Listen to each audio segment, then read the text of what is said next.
It's okay. Yeah, go ahead. We need an AI in the background to know when to start. These simple things, we miss simple things. Somehow we always want complicated ones. So the recording is started, I take it. Good, okay. So again, to try to keep it informal, there are some slides, break slides with the word discussion, and we can open it up then and try to come back. The peril and the joy, of course, is that we have an extraordinary conversation and some slides left unannotated or unspoken. That's fine with me. We can always continue in other forms. But I rely on Deborah, who was really remarkable and wonderful in the time she spent with me to help fashion this for this group. So I thank her, and I also invite her to interrupt, to say, oops, hold it, etc. So please, let's try to keep it informal.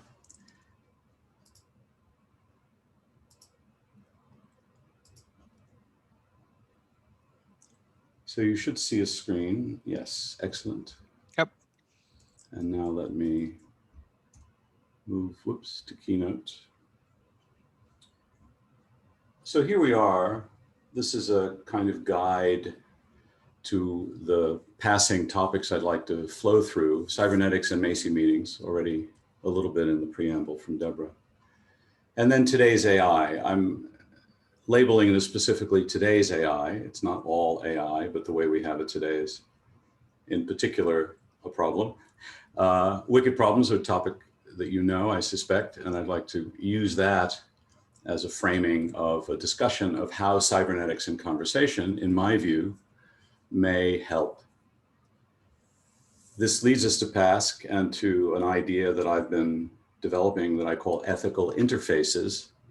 I hope that becomes a waypoint to ethical intentions, and then coming back to a new set of Macy meetings. So this is the idea of what I'd like to do today. Cybernetics and Macy meetings. Many of you know this history. In the 40s and 50s, there was a series of small conferences, and experts from this extraordinary range of disciplines. You probably can't name a discipline, soft science or hard science, that was not present. And they created this new way of thinking and acting, in my view, and it was a revolution of thinking and of framing how we see the world. And they call this thing cybernetics. Many of you know this word, all of you know the word, I'm sure. The root is fun, it comes from the art of steering, a Greek word, a maritime society, using the idea of steering toward a goal, acting with a purpose. Now, goal is a hot button here. It doesn't mean I have a fixed goal and I go to the fixed goal and then I'm done. The word goal can be problematic. It means that we are constantly considering action, and in the framing of action, considering what the goal might be and how the goal might change. So I don't want to become a rationalist here and say we always have a goal, et cetera, or that the goal is always what we're acting toward. We're always acting, that for sure. That's the foundation of cybernetics, as argued by Andy Pickering and others. But acting with a purpose was the insight, if you will, the moment of aha, which led to the idea that this could be a field on its own. And these Macy meetings changed the world.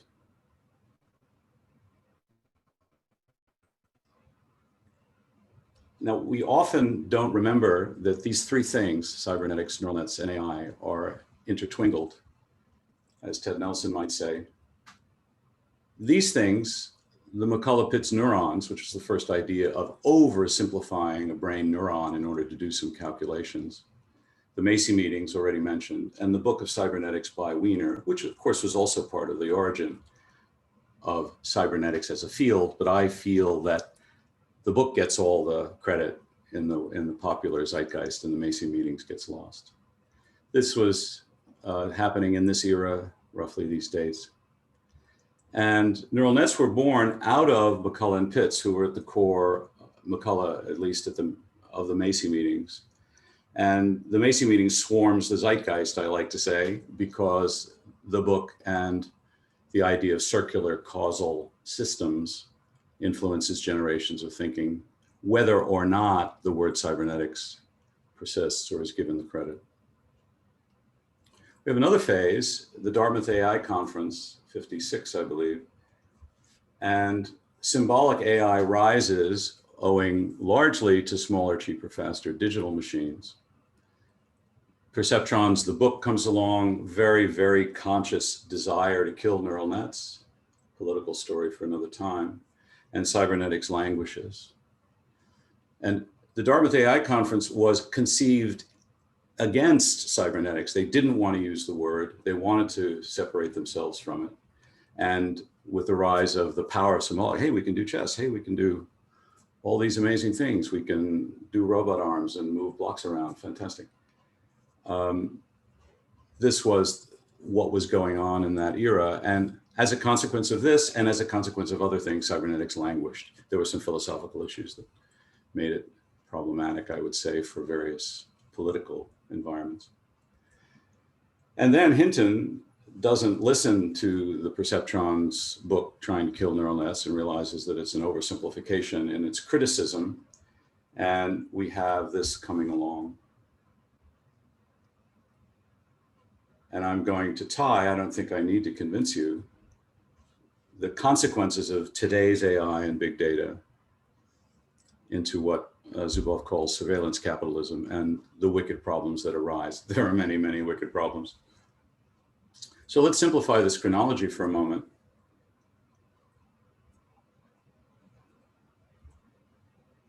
Don't forget expert systems. But of course, after the 80s, neural nets in the 2010s became extraordinarily powerful because of big data and because of massive compute. And today's AI everywhere in our lives.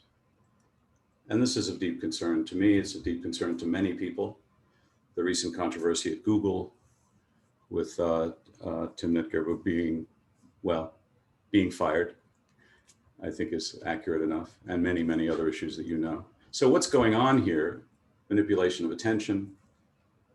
Tristan Harris has made this a very important signal in today's Silicon Valley days. We know the manipulation that's going on. All of these things we know. This is what I mean by today's AI. It's hardly an exhaustive list, but it feels like a pretty powerful set to be concerned about. Now, with colleagues, I often use the word pandemic. And I would claim that AI today is a pandemic. And they say, well, wait a minute, it's not biological, and other comments could be made. And I don't disagree with them. But my feeling is that AI makes the world we see and the world we live in. And the loss of human purpose in the morass of all of that is a concern. And pan, demos, Ben Sweeting looked it up in a meeting recently, pan, everywhere or all, demos, same root as democracy, the people. So all the people are affected by AI today. Only 2 or 3 billion are online, but that's close enough for me. So this led me in the process of COVID arising and the shutdown of Carnegie Mellon and all of the institutions that you know in the world that we've lived in, brought me to a couple of moments that the wicked problems demand conversations that move toward action are transdisciplinary. If we're going to do anything about today's AI or today's wicked problems, certainly we need transdisciplinary. But we also need transglobal, namely geographically inclusive and ethnically, culturally, socially inclusive. And also what's extremely important to me in particular is transgenerational. And maybe we'll come back to this. I've made some efforts in this direction as part of the American Society for Cybernetics, as Deborah mentioned, that I become president of in January. So could we possibly have conversations of a scope that could address all of these pandemics? Well, that's ambitious, audacious, crazy.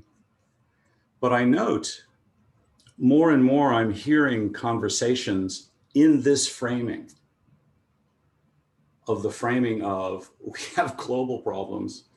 Some are biological pandemics and there's a lot of other wicked stuff going on. Can we talk about it? And I don't mean that in a superficial way. I mean, can't we begin to talk in order to move toward action? And I'll come back to that as a theme later.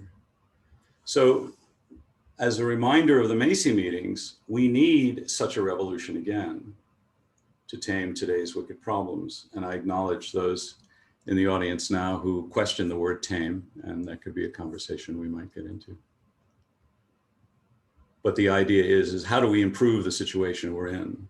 If we like Herb Simon, who only left cybernetics as a footnote in his famous book, Sciences of the Artificial, thank you, Herb. He did admit that it was moving from a current state to a preferred state. And in that sense, I think we can invoke design and invoke action. So this might be a stopping point if we wanted to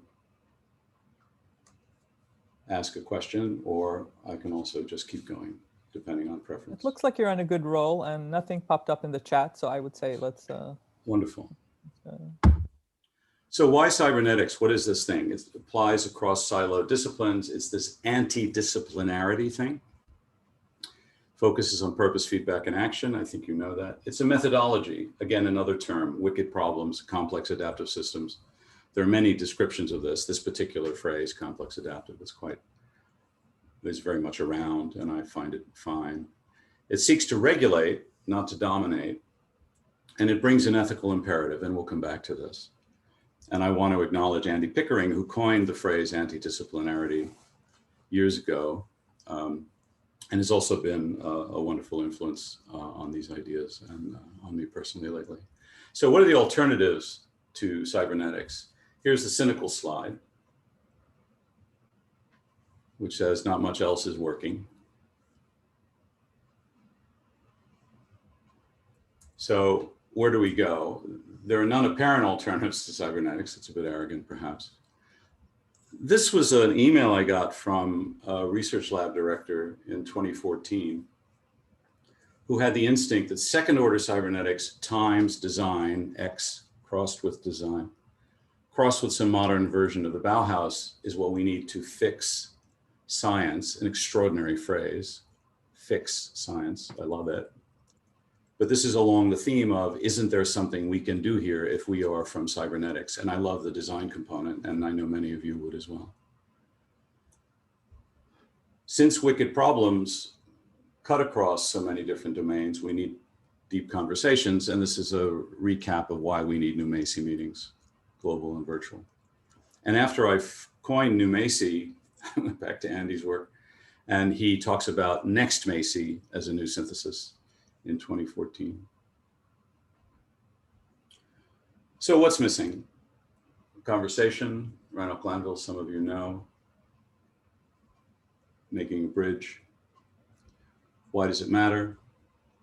Well, to tame wicked problems, assuming we can make some improvement to wicked problems, we have to act together. We can't act separately. That's obviously not going to work. To act together, we have to reach agreement.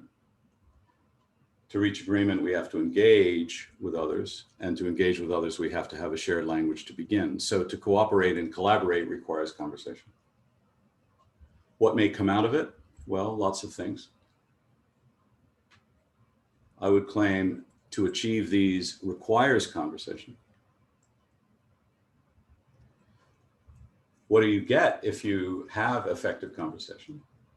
These things, and again, I would say, all of these demand conversation. So what's missing is conversation. And now the question is, how does all this fit together? What am I talking about? Well, conversation in today's AI, let's contrast these things. Whereas today's AI, maybe all AI, is machinic, digital, representational, you could argue that, machine language, predictive data animated. And I'm proposing that cybernetics is a bilingual sensibility. I owe this to Karen Kornblum, who's on the call today. It's bilingual. It goes to conversation and to today's AI. Now, these things are all intermeshed. I won't talk through how I think they self-reinforce and make each other. But of course, this is what Wiener meant when he talked about animal and machine. And again, we might stop here for a moment. I see Esther said, fix the practice of science. Fair enough. One could dive deep into the idea of what what science practice is and how that gets us to a certain plateau of understanding, but acting in the world is beyond understanding. Deborah, I'll pause here, or shall I keep going? I think if people can unmute themselves, so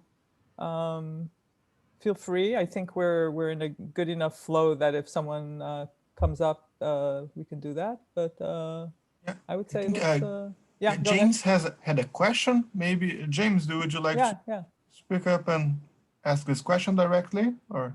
Well, and we can get to this later, Paul, but I think we'd all be interested in hearing more about the politics of AI versus cybernetics historically, especially if it's something that would be useful to consider for how things move forward.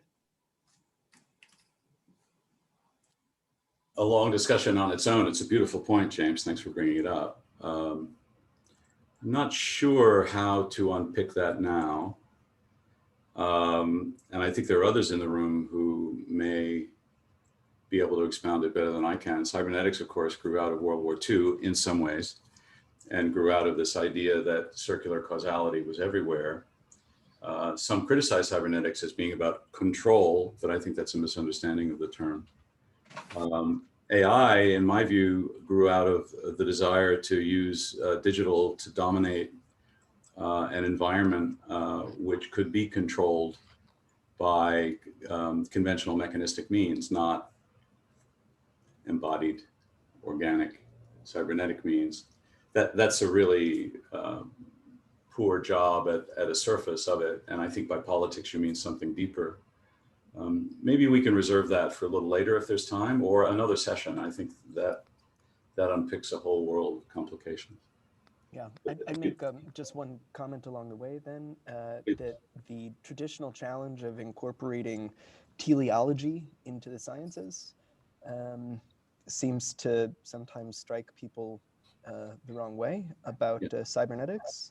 Yes. And the other comment that I'd make is, because I'm biased, but I feel like cybernetics has a much stronger theoretical grounding than artificial intelligence. But one of the things that really strikes me about artificial intelligence is the expectation of the artificial, so the exclusion of the human, and the fact that humans are expected to be part of cybernetic systems, at least seems much more clear in cybernetics. So I don't know whether that intersected with the politics at any point, but that's just a comment to leave along the way. Yeah, yeah. It's a big box, big Pandora's box to open. I don't want to cherry pick, but Philip Beasley. Philip, thank you for coming today. It's wonderful to have you here. So Minsky and Papert wrote a book called Perceptrons, which was based on a paper that was left on a file server at MIT for all to see before Perceptrons as a book was published. And the purpose of that paper was to kill neural nets, and it did.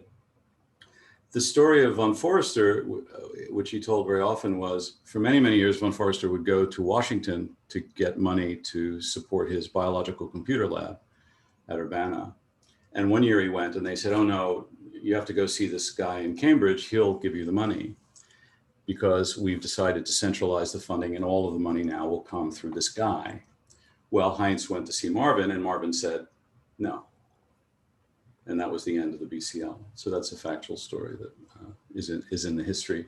Philip's raising other extraordinary questions as usual, which I'm going to duck. That's another interesting conversation, Philip. Maybe we should have one of these chats about the philosophical issues and the relationship to modernism. And again, I would defer to you and others as perhaps, not perhaps, as much more conversant with that history. But thank you for that. Deborah, anything else in the chat? No, I think there was a comment there about AI failing or not, and maybe we just scratched the surface. This is oh yes, Volker. Yeah. Oh yes. Yeah. Succeeded at many, many things, but failed at producing a humanistic technology, in my view, a technology that we embrace and we love and we use every day. I mean, who loves I don't want to make this seem like an attack. Yeah. Who loves Facebook? You know, it's extraordinary in many ways, and yet fails in so many ways. Anyway. Yeah, I would point out that the people who were in the cybernetic meetings, and Macy, they didn't think that they succeeded very well. Mm-hmm. Margaret Mead didn't think that it was a success and stuff like that. So I feel like the part of it is also we're living in this moment. So to say success, failure is always hard for us to assess. Black and white. Yeah, it's much too black and white. I agree with you. Yeah. So back to Norbert Wiener, and of course, Wiener in a cybernetic world invokes Gordon Pask in a cybernetic world, a cybernetic praxis, both theory and making of machines, practice, action in the world. If you don't know Andy Pickering's book, The Cybernetic Brain, I can't recommend it highly enough. It's a particular view of cybernetics that others feel doesn't attend enough to second order cybernetics or to Gordon's theories. But I think it's Andy's trying to make a different point. It's an earlier moment in his arguments for what the history of the field has meant. And we're also in active conversation about that. And I think that thinking and that research, if you will continue. So let's go into Pask. This is a picture of Gordon Pask's colloquy of mobiles in 2020 in Paris, where my colleague TJ McLeish and I were in February and installed it at Centre Pompidou. It was part of an exhibition that unfortunately closed rather quickly. But the original from 1968 was an extraordinary thing. These are physical mobiles. The large ones that you see, flesh-colored, are females, so-called. The black ones with the little light in the middle are so-called males. They do a courtship dance, a long story for another time. But Pask, even in the 60s, imagined machines that were autonomous agents that learned and conversed. And already there was a bilingual sensibility here of the human and the social, the machinic and the digital. And the interactions were about resonance and not representation. And the fundamental architecture, if you will, was interactional and not standalone. So if you study this work and other works of cybernetics, it's not a machine that's smart or an algorithm that's smart, but rather in the interaction, intelligence is exhibited by way of achieving purpose, formulating new goals, acting toward those goals, and so on. So this is one way of thinking in a broad brush of what Colloquy of Mobiles tried to do. It was extraordinary work. The goals of conversation theory, in my view, are to rigorously understand what makes conversation work and to make machines conversant like humans, and like humans, not like machines.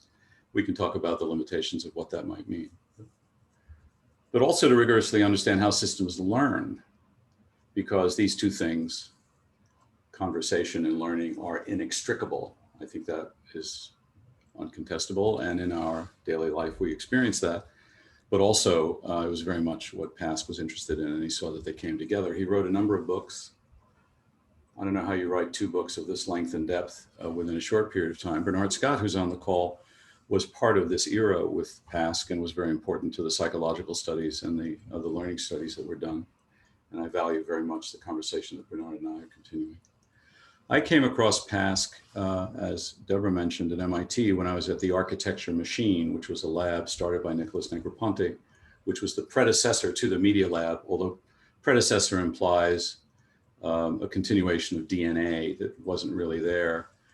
The Architecture Machine, as you see grounded in the upper right, in an awareness of Minsky, Simon, Newell, Papert, everybody, these are the AI guys, nonetheless took a balloon ride north to 30,000 feet and thought about interactions of any kind in a set of cybernetic loops, in a set of relationships. So on the left, you have A, one participant in a conversation. On the right, you have B, or beta, as it's also labeled.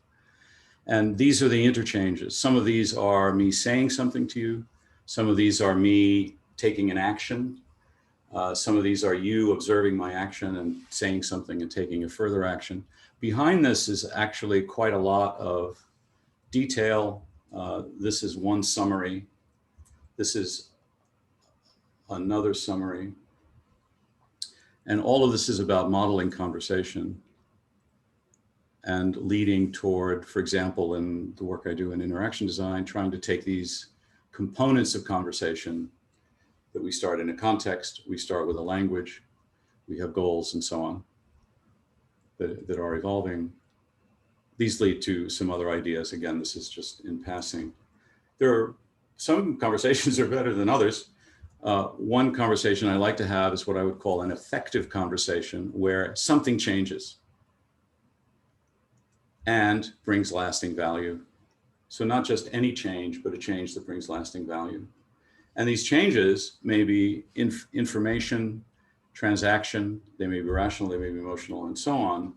But back to this idea that the goals of conversation are these. Conversation as this critical aspect conversation, cybernetics, AI, and that conversation in that triple diagram that I showed earlier. This is where I want to argue that conversation theory specifically is helpful. And then we'll get more into that in a moment when we talk about ethical interfaces. So again, a moment of a brief pause. Yeah, David, do you want to say something about connecting resonance and representation? What you're Yes. So actually, I was just plus oneing James's comment, but yeah, for me it resonates very much from my own work and also the work that we're trying to get going in a large proposal that you'll probably hear about more, Paul, soon. Great. Maybe already have, but that's a lot of work also in my domain of human-robot interaction focuses on modeling humans, representing that perhaps to put into the basis of machine operation. So then we have human-like, but in isolation. It's always a lot of it is in isolation, and the real interaction, which is such an overused word that I almost hesitate to use it again. That's being lost. And what I like very much is that you call this resonance, which is a term that's also being used in many other domains. That actually already implies that it's more than interaction. It's actually loops, perhaps exciting each other, and so I very much like this very short phrasing. So there was my plus one. Thank you. It's very necessary. Thank you, David. Appreciate it. nice. Seda, do you wanna talk through your comment? Yeah, sorry, I'm so wordy. That's but good. basically, yeah. So we've been looking at AI as a kind of continuation of, let's say, operations research applied at scale to many social contexts. And when we look at the way those operations work, we notice that they really do not distinguish between managing things and managing humans. So in a sense, they're removing the category of human as this distinct category for which we can have ethics or politics. And they're also centralizing control, as Roel said. And this comes exactly at a time, because you raised Timnit Gebru, where scholars working on race and anti-Blackness are saying that the category of human historically and today excludes, especially Black people and a lot of other disenfranchised populations. So one could argue, okay, let's insist on a very universal human and not use the human as it has been used historically, but to make sure that we center the people that the category has excluded. Or we can be very careful about using the category human, meaning that it has been almost always historically used to exclude Black people and other disenfranchised people. So I'm just wondering, I mean, that's a lot of claims. Like, do you agree that operational control, with this kind of centralized ability to set policy on operating on things and humans, not distinguishing humans and things? And then what should we do with the category of human? Because it keeps on coming up, but we use it maybe a little too easily. I agree generally with what you're saying, and I thank you for the comment. AI, of course, has become distributed. Cybernetics was interpreted, for example, by Stafford Beer and Fernando Flores to be a central control of an economy in Chile. But the word control, I think, is problematic, as I think I said earlier, in cybernetics. It doesn't mean control. It means to attempt to regulate in order to achieve action that is effective in the world, and usually that reflects a goal and purpose that's behind it all. Again, a wonderful comment in which there is tremendous richness, maybe a topic of its own entirely. It relates to the politics topic earlier. I don't think I can illuminate it better than that right now. That's not an illumination. I mean, I don't, but I love that point. Maybe we can return to that in another forum, because I think that's very important. I just wanted to mention in this context that David usually remarks that his interest in cybernetics is to realize that control is not just bottom up and could also emerge in situations. And I also wanted to flag the connection with resonance. James, Derek Lomas, I think, Paul, we made that connection earlier. And Derek, I don't know if you want to say anything more about resonance right now, or? No, I'm just loving the conversation, and it's going in a great direction, and it's just so much fun to get such a great context. I mean, I find, I know I have a bias of being attracted to areas of academic study that seem a little bit off limits. And for some reason, cybernetics has a little bit of that scent to it. And I don't know why, but its association with resonance somehow confirms itself somehow. We could talk about that also. It makes some points of view uncomfortable. And again, there's been some discussion of why cybernetics failed, which in some ways it has, again, blacking and whiting something that is really gray, and perhaps a topic for another time. Yeah. Ben, I just happen to notice I can't see all of the stuff going by the chat. It's a magnificent conversation on its own that I look forward to saving and savoring. Ben Sweeting mentions about Pask's model that, yes, it does include me with myself conversing and having interactions with different points of view in my own head. That was one of the important things about his theory, in my view, which was it's person to person, me to me, as long as I have different points of view that need resolution across a boundary, across a difference, if you will. And then, of course, you could even say schools of thought, speaking to schools of thought. Democrats and Republicans come to mind, unfortunately. Yeah. Should we move on then? Wonderful. So again, if you base this idea of ethical interfaces on understanding conversation and understanding, and I'll amplify that in a moment, I believe that the ultimate goal is to build better machines, to build a better society. But as always, the question is, how do we do all this? I like organizing principles. I think you would agree that there's nothing more practical than a great theory or a great organizing principle. So let me expand this one. I like to unpack this. It'll take a few steps. So I shall act always. So this is me taking responsibility for my action and saying that I will always act so as to increase the total number of choices. Now, many of you will recognize this, and I'll give it the authorship in a moment. But for those who haven't seen it before, I want to explain. Choices means something very specific. Choices doesn't mean options. For example, right now in this moment, I could do one of 1,000 different things, and all of those are options to me. I could stand on my head, I could turn off my machine, I could throw my coffee cup. No, they are not choices. A choice is something that I would possibly want to do now. A viable option, something that would reflect resonance with me and who I am and how I see myself, and would be consistent with what I am, which you can phrase in terms of my goals, my purpose, my intention, my direction. Now, I shall act is important. Going back to that, and the author of this makes a wonderful distinction. I could try to say thou shalt. I could say you must do these things. But of course, that's me being, in this particular way of distinguishing these terms, moralistic, me standing outside saying, I have the right to tell you what to do. That's the thou shalt that we recognize. I shall means, in a sense, the opposite. I'm part of this whole thing. I am indistinguishable, I'm distinguishable, but I am part of the greater flux, and I take responsibility for what I do in the context of the whole. So this, of course, comes from Heinz von Forster, and he called it an ethical imperative. And some on the call, once again, are challenging this and its limitations. I think Ben Sweeting in particular. And I look forward to those later developments. Now, I want to go here. I'm going to declare this an axiom for an ethical interface and say, as a designer, I shall act always to increase the total number of choices, not options. Amazon is about options, right?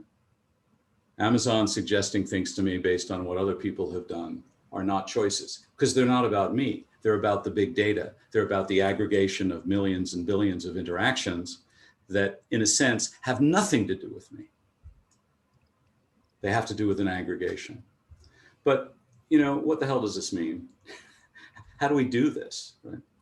Well, could I ask you one question to make sure I understand the difference between choice and options as you see it?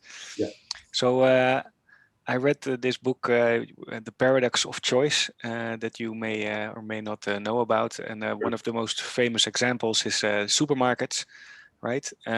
Where you would think that if you give people more, and so he calls it choices, if you give people more choices, that will be a good idea.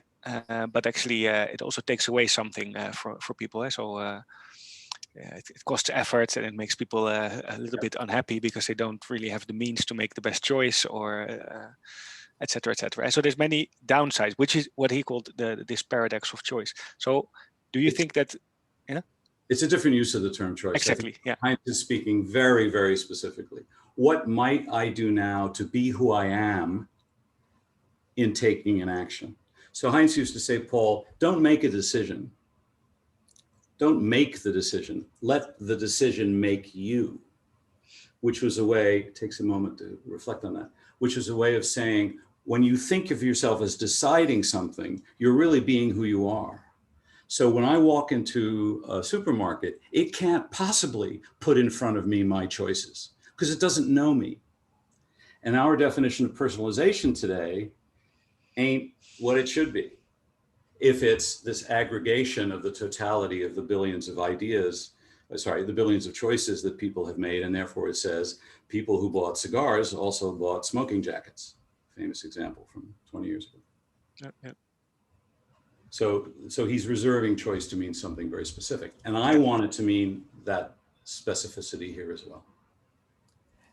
Can I say something? But as AI collects your history, and Amazon does that and many other places do it, then they do get to know you, sometimes even better than, or some things than you know yourself. So I'm not saying, that it's the kind of knowing and meaning that we want. So, but yeah, go ahead. We can unpick that further. I think I have a few slides here about that to try to unpick it. But if not, we should maybe come back to it in remaining few seconds.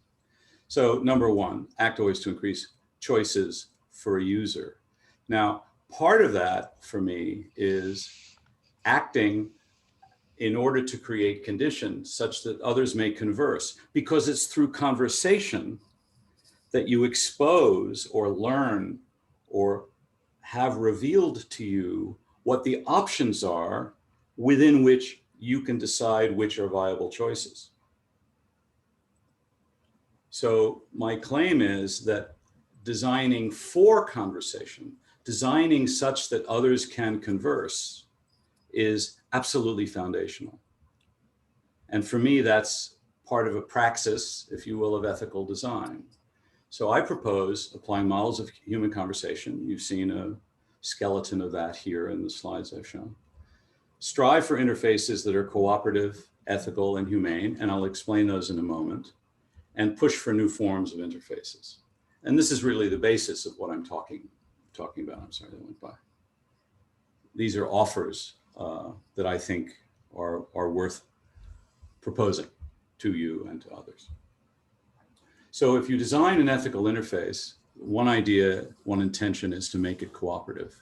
So it's cooperative when there are a sequence of coherent interactions that enable the participant to evolve their points of view, such that an understanding and agreement are ongoing.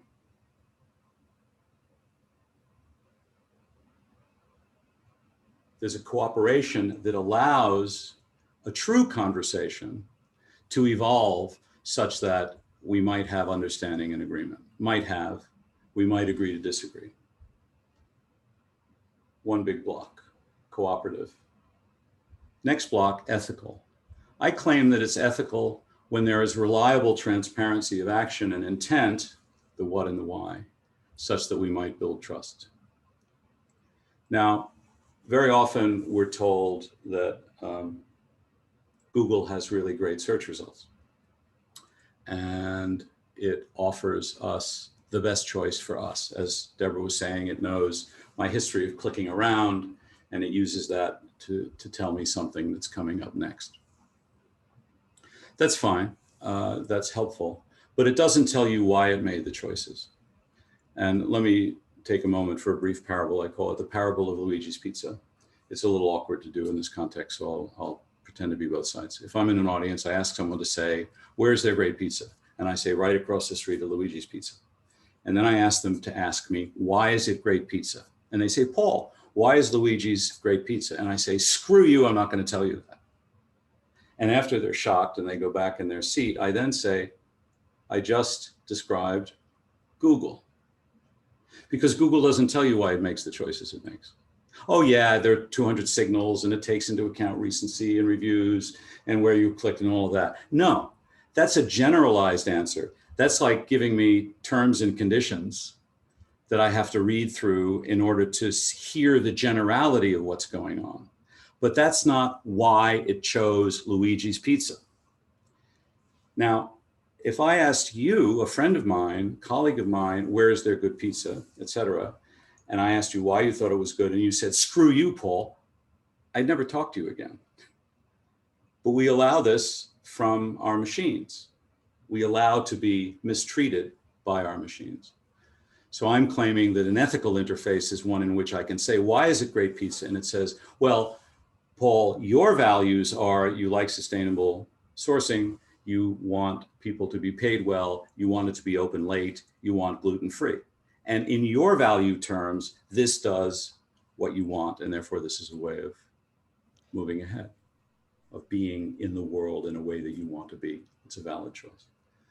So terms and conditions are an answer to the question why, how does Google present to you why Luigi is great pizza? But I would claim it's not humane. So this is the third intention, where you can, in the conversation, create a direction for the focus and flow. So very dense, but these three ideas, cooperative, ethical, and humane, for me, are pragmatic ways of talking about designing interfaces. And therefore, I think could be a contribution. So this might be a place to start another conversation.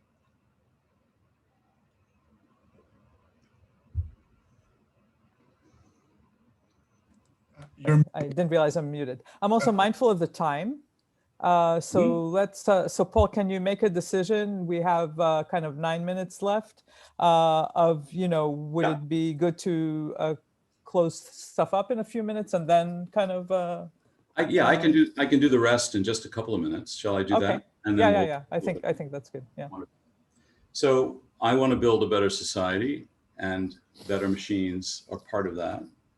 This is part of what I call ethical design. It's a bit highfalutin. How do we do that? Well, we talked about the wicked challenges. This is another paraphrase of that. To go after those, you've heard me claim we need conversation. Who do we need in the conversation? Well, some people in the conversation could be this history from cybernetics, both the history and current practitioners. So the bottom, Gagan, Duberly, Glanville has passed away. Cariani, Duberly, and Gagan are still very close colleagues. But my point about transgenerational, these are younger generations coming along. The list on the right are often students, and they are interested in these ideas, and they are practicing systems thinking, cybernetics, etc. And these are the people for me who are extremely important in these conversations. And how do we begin? We begin with the new Macy meetings. We begin by moving along a path. This happened to be my path today, with considerations that you have heard. And that is what I wanted to say. Thank you very much. Fantastic. So I think we could take some of the, if you just scroll from the bottom of the chat, Paul, and maybe Andy, do you want to say something about your comment? Yeah, so let me, it was essentially the second point that Paul was getting at, that building of trust in a way that is significant to people, and both the building of choice and the building of trust can happen through conversation. But it's a question of which people prefer today. More choices, more variety, or if that's what choice means to them, or that building of trust in that they're making the correct choice the first time, right? Yeah, correct choice the first time is a little tricky. Yeah, of course. Certainly you want to let them make a choice and then recover easily. It's that undo button in the world. That's tricky. Yeah, no, that's a good observation. I don't have more response from them to that. What about role? What about what, sorry? Roel made a comment, but I guess he's responding to Bernard. So there's a lot. Yeah, go ahead, Roel. I was responding to some of the responses on issue of race as a valid category. And I was just pointing to a report that was written by former colleagues of mine at the AI Institute, where we look at the really urgent societal implications of AI systems as they're being deployed now, mostly by larger tech companies, and how they lead to issues across categories of gender, race, and other important categories. So that's a really good report for those who think we shouldn't be using the category. I disagree with that. And I just wanted to maybe also respond quickly to just the former discussion. I think one of the things we do at Delft, I think we do pretty well, is to think about kind of the normative aspects, ethical aspects of technology. And that's part of this AiTech forum, where we think about meaningful human control. And there's a lot more coming there. So I think when we think about choice, I tend to kind of side with what David said, is that oftentimes choices are also about like important trade-offs have to be made, and thinking about the later implications of design choices. So it would be, that's what my own personal research is about. It's about hard choices and how to address the normative uncertainty, and how to create conversation about the choices that you materialize in the system. So I'm kind of curious how you think about dealing with the politics and the normative uncertainty when thinking about design of, call it cybernetic systems, call it AI systems, and how that comes back in your perspective. Yeah, it's a beautiful question. So it's a conversation about the conversation that you're. Yeah. Well, second order cybernetics, right? Yeah, easier said than done. Yeah. Go ahead. Somebody say something. I'd like just to clarify why I'm concerned about the use of the term race. There's a scientific basis for it, and people talk across each other in mutual ignorance. Some people think they know what the cat is labeling a category. There are better labels. The ethnic group, culture, and so on. I bet you. I've met people who think that different races are actually. I've met people who think that different races are actually different species. They're ignorant of the basic biology. And as I said before, the term race does not have a well-founded scientific basis. Thank you. Bernard and I have had an exchange about this before. The idea is not to deny difference, but rather not to place it into the label of race, but rather into other labels, which then expand the conversation, in my view, to the aspects that are really important, which is to discuss differences and to be inclusive. Absolutely. Thank you. Yeah. Yeah. I think, Jared, you made a comment about conversations, or the best part is often that they develop in unexpected ways. Do you want to say something about that?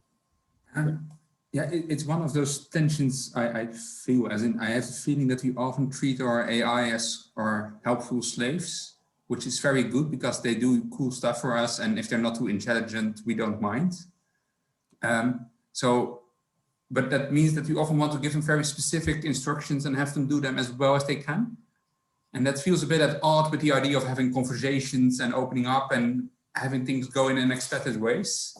And I was wondering, how would you propose we reconcile that contrast between the two?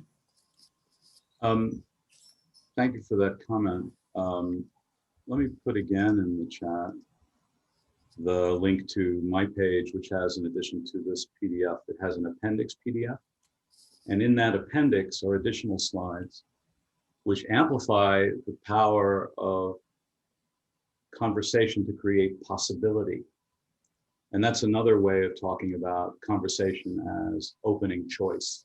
And again, choice in this meaningful, rich way that Heinz McPherson meant. So if you consider the desire to create new possibilities as appropriate and ethical, then conversation for me is almost the only way. I want to hedge that a little bit from learning to ride a bicycle. I'm not necessarily talking to myself about it. And you'll see some slides in there which talk about what a great conversational partner is. And in particular, here's one other comment to make. A complaint I have about recommendation engines and Facebook feeds and Google ranking and so on is it's based, even at best, on who I was.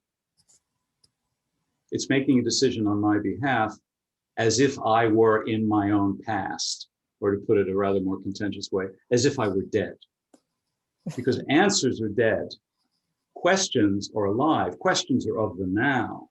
So don't give me a search engine that gives me answers. Give me an engine that gives me questions, because questions open up possibilities. And that's another whole research area I'd like to develop. And there are some slides on that in the appendix.